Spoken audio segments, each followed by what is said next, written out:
Welcome to Chillin' 101. We hope this video helps. You start by prepping targeted skin.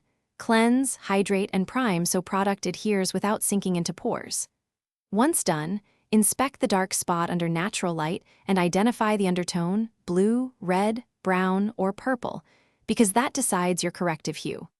Apply a thin layer of color corrector with a small brush or fingertip, tapping lightly to concentrate pigment only on the spot. Make sure to avoid spreading into surrounding skin to prevent discoloration. Now you blend with precision.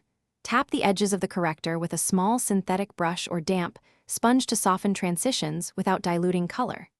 Make sure to let each thin layer set for a few seconds. Build coverage gradually until the tone is neutralized, rather than applying a heavy glob that creases. Once the corrector sits flat, apply a skin tone concealer in a tapping motion to restore color and continuity, then press lightly with a powder to lock everything in place. Finish by setting the area. Press a translucent powder into the layer using a puff to prevent movement and extend wear. Once done, check in different lighting. If edges or haloing show, feather the concealer outward with a tiny brush and repress powder to blend. If the corrector still transfers or breaks down, swap to a thinner water-based formula, avoid oily moisturizers beforehand, and seal with a light-setting spray. This one troubleshooting tip fixes most longevity problems. Thanks for watching. Consider subscribing if we helped you.